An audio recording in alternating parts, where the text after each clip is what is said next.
लेकिन पार्टी के अंदर कुछ लोग थे जिनके खुद के स्वार्थी एजेंडाज थे, वो पार्टी से बाहर हो गए। लोगों को पता लगा। आज मैं उसको ये कह दूं कि हाँ मैं तेरा ये काम कर दूंगा और मैं उसको 10 चक्कर कटवाऊं, आखिर में तो मेरे को गाली देगा वो। अगर सही को सही और गलत को गलत बोलना आप गुस्सा मानते हैं तो फिर ये तो उस व्यक्ति के बारे में आपकी सोच गलत है। झूठ हम बोल ही नहीं सकते। आपने अभय सिंह जी के मुंह से कोई ऐसी बात सुनी है जो उन्होंने बोली और वो ना करी हो?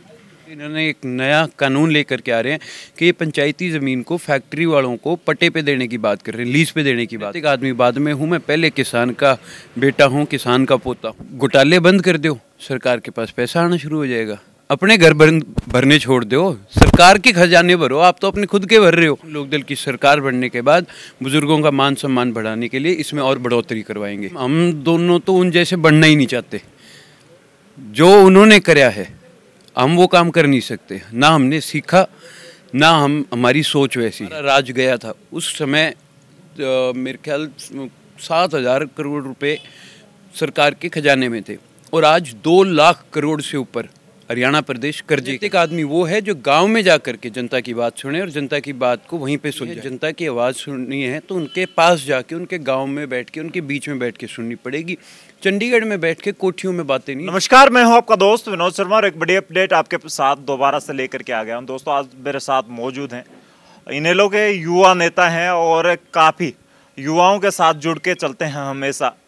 प्रभारी हैं युवा प्रकोष्ठ के और आज मेरे साथ भिवानी की एक मीटिंग के दौरान मौजूद रहे और आज स्पेशली बातचीत करेंगे, इनसे जानेंगे कि छोटी उम्र में राज देखा और आज नए सिरे से पार्टी को नई मजबूती दे रहे हैं।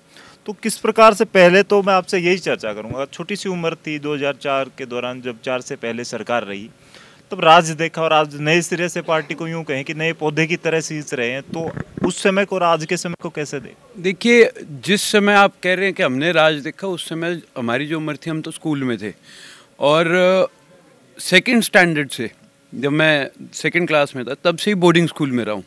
तो हम तो घर में सिर्फ 2 महीने छुट्टी मनाने आया करते थे सर्दियों की, बाकी समय हमने अपना बोर्डिंग स्कूल में व्यतीत करा। और उस समय में भी बस जब कभी टाइम मिलता था अपने फादर के साथ, कभी दादाजी के साथ, तो हमने तो यही देखा कि वो जनता के साथ खुले में बैठ के बातचीत करते थे, जनता की आवाज़ को सुनते थे।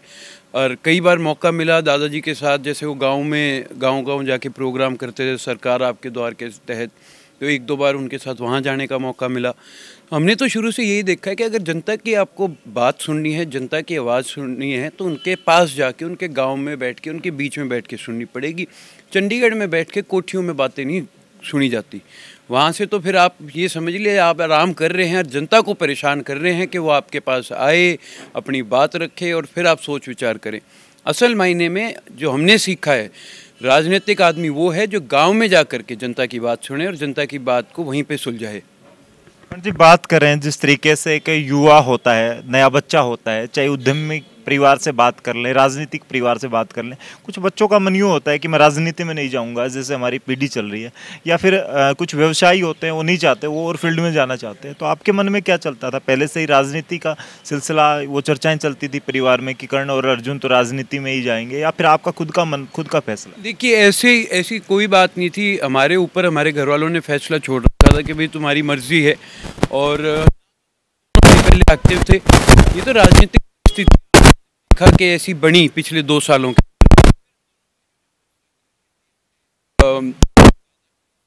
उनका जो मेहनत करी है, हम अगर आज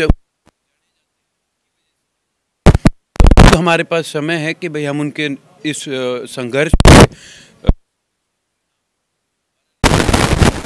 दोबारा राज में लाकर के जो उनके स्वप्न है हरियाणा प्रदेश के अंदर, उनको साकार करें। जैसे जननायक चौधरी देवीलाल जी एक बात कहा करते थे कि भाई एक सरकार का अहम काम क्या होता है कि नौकरी, स्वास्थ्य, शिक्षा, रोटी, ये प्रोवाइड करवाना। तो अब हमारी यही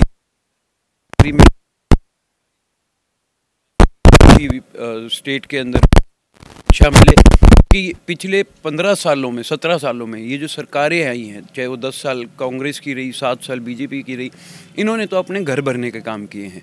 इन्होंने तो बहुत बड़े बड़े घोटाले करे हैं। जहाँ पे हरियाणा प्रदेश के अंदर मेरी जानकारी है जब हमारा राज गया था उस समय मेरे ख्याल 7,000 करोड़ रुपए सरकार के खजाने में थे, और आज 2 लाख करोड़ से ऊपर हरियाणा प्रदेश कर्जे के अंदर है।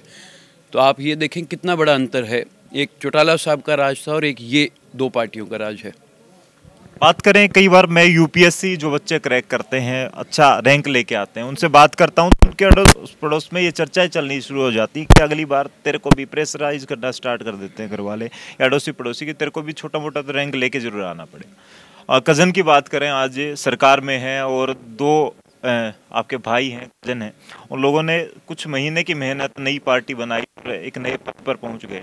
तो क्या ऐसा परिवार में मजाक मजाक में ऐसी बातें होती है कि अर्जुन और कर्ण आपको भी करके दिखाना है, या खुद के मन में भी ऐसी बातें आती है कि यार मुझे भी इनसे बेटर करना है, शायद हो सकता है कि आने वाले वक्त में हम भी सीएम के रूप में। मैं आपको पहले तो कहना चाहता हूँ, हम दोनों तो उन जैसे बनना ही नहीं चाहते।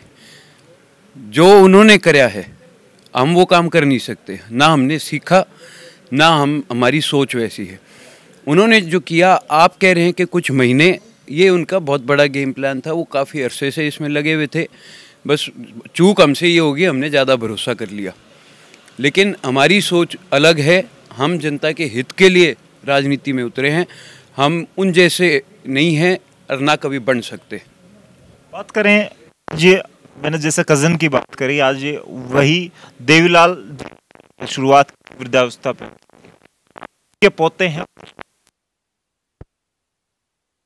तय की गई है एक आम आदमी की जो अर्निंग होती है सालाना, उसके आधार पर कटिंग की जाए। तो दादा के द्वारा बनाए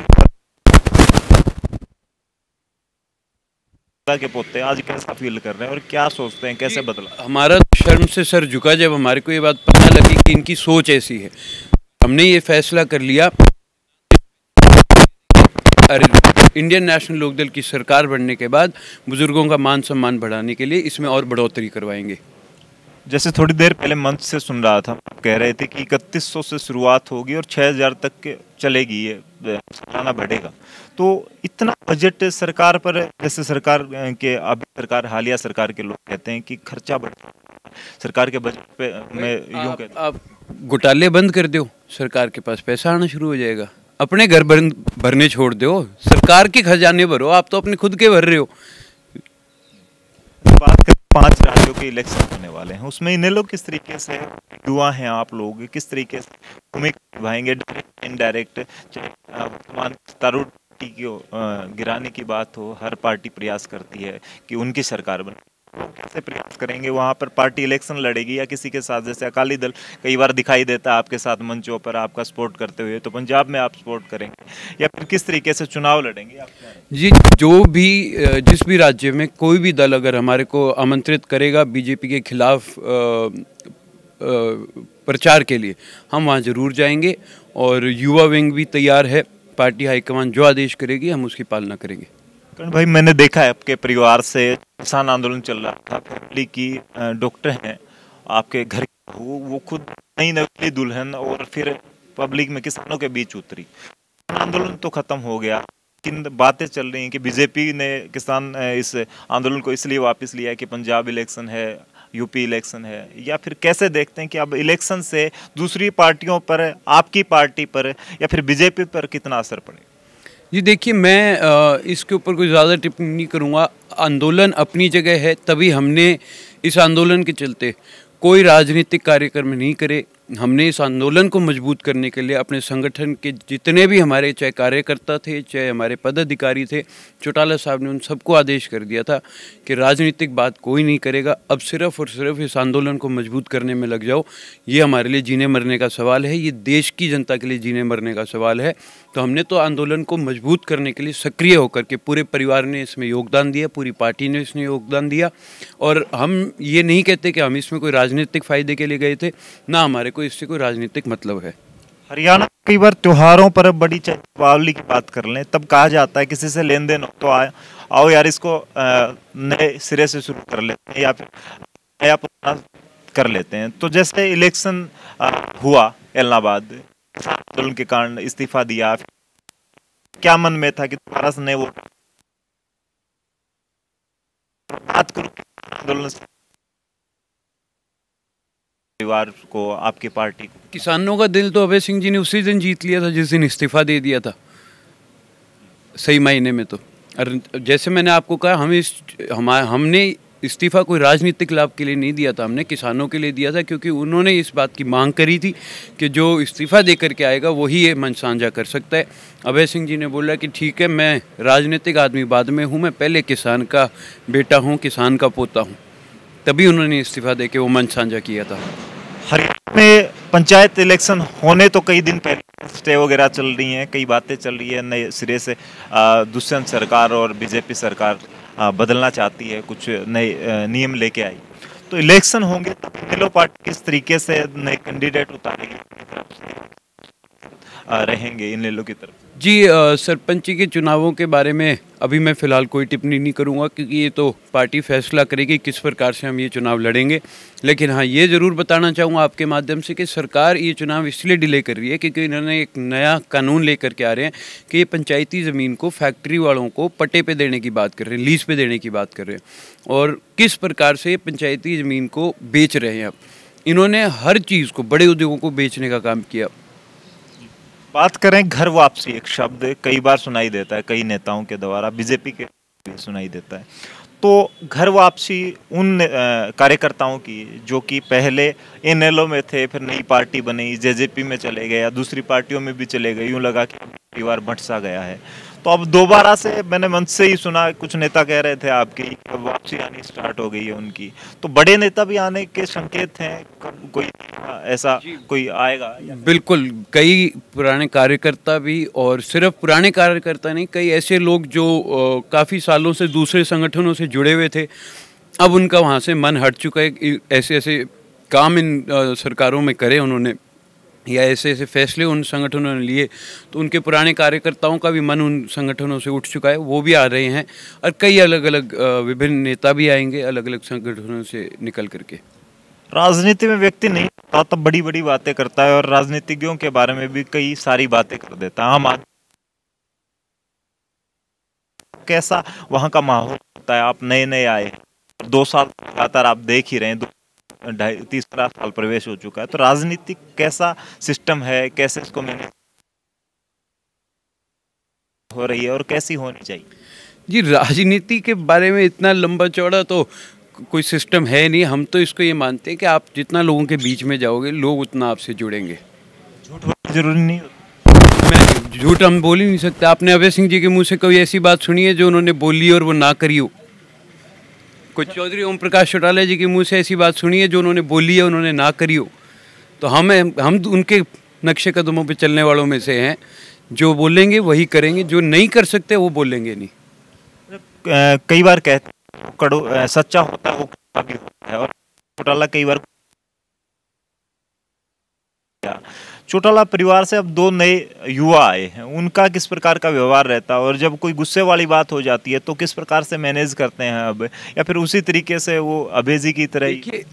अगर सही को सही और गलत को गलत बोलना आप गुस्सा मानते हैं, तो फिर ये तो उस व्यक्ति के बारे में आपकी सोच गलत है, क्योंकि वो गुस्सा नहीं करते, वो गलत को गलत बोलते हैं, तो अगला महसूस कर जाता है कि भाई उन्होंने मेरे साथ ऐसा क्यों बोला। लेकिन मेरा ये मानना है, अगर मैं कोई चीज़ नहीं कर सकता, शायद निकलते समय तक वो आदमी ये बोलेगा कि भाई ये आदमी उसने ऐसा व्यवहार किया, वैसा व्यवहार किया, लेकिन जब तक वो अपने घर पहुंचेगा वो उसको इस बात की संतुष्टि होगी, कम से कम मेरे को चक्कर तो नहीं कटा रहा। आज मैं उसको ये कह दूं कि हाँ मैं तेरा ये काम कर दूंगा और मैं उसको 10 चक्कर कटवाऊं, आखिर में तो मेरे को गाली देगा वो आदमी, तो फिर मैं ऐसा काम क्यों करूं जिससे मेरे को गाली खानी पड़े? मैं उसको स्पष्ट कह दूंगा कि भाई मेरे से ये काम नहीं हो सकता तेरा। बात करें इलेक्शन का टाइम अभी काफी ज्यादा है, इस दौरान किस प्रकार से इनेलो काम करेगी, और की बात करें कब तक मजबूत होकर दिखाई देगी? किसी भी आपकी मीटिंग होगी उसमें हजारों की संख्या कब शुरू हो जाएगी? जी देखिए, लगे हुए हैं, हर चीज़ में टाइम लगता है। हमने इसमें कोई ऐसा समय निर्धारित नहीं किया कि भाई इतने समय में हमारे को इतना कुछ करना है या वो करना है। हम अपना कार्य कर रहे हैं, लोग अपने आप जुड़ेंगे, समय के साथ जुड़ेंगे। इनेलो कार्यकर्ता या फिर दूसरे कार्यकर्ता जो कि दूसरी पार्टी के पार्टी नए सिरे से एजेंडाज के साथ आ रही है मार्केट में, ऐसे फील्ड में, तो वो लोग किस तरीके से जुड़े, उन्हें क्या मैसेज देना चाहिए? देखिए, पार्टी शुरू से मार्केट में ही थी, पार्टी के एजेंडा हमेशा से अलग थे, लेकिन पार्टी के अंदर कुछ लोग थे जिनके खुद के स्वार्थी एजेंडाज थे, वो पार्टी से बाहर हो गए, लोगों को पता लग गया। अब लोगों को बताने की जरूरत नहीं है हमें। मैं तो आपके माध्यम से सभी साथियों से एक ही बात कहूँगा, जो कोई इंडियन नेशनल लोकदल परिवार में विश्वास जताता है और शामिल होना चाहता है, उनके लिए हमारे दरवाजे खुले हैं। तो ये थे हमारे साथ युवा प्रकोष्ठ के प्रभारी कर्ण सिंह चौटाला। चर्चाओं में आजकल युवा चेहरा है, अब बदलाव की दिशा की तरफ चल पड़े हैं अपनी पार्टी को लेकर। आम कार्यकर्ताओं की नब्ज टटोलने के लिए उनके मन में क्या चल रहा है, युवाओं को जोड़ना चाहते हैं पार्टी के साथ, और युवा ही देश की ताकत होते हैं, युवा ही बदलाव लेकर के आते हैं। हालांकि आपने देखा कि मैं यहाँ पर, मेरी जो ड्रेस है काफ़ी सर्दी वाली है, इनके अंदर आपने देखा कि नॉर्मल कुर्ता पजामा में बैठे हैं, क्योंकि गर्मी इस वजह से आ गई है, क्योंकि भिवानी के कार्यकर्ताओं की मीटिंग के बाद इन लोगों को थोड़ा सा यूँ लगने लगा है कि अब पॉजिटिविटी नजर आने लगी है इनेलो पार्टी में। तो आपको कैसा लगा ये इंटरव्यू, हमें कमेंट बॉक्स में अपनी राय जरूर दें, इस वीडियो को शेयर करें। तब तक के लिए धन्यवाद। राम राम, जय।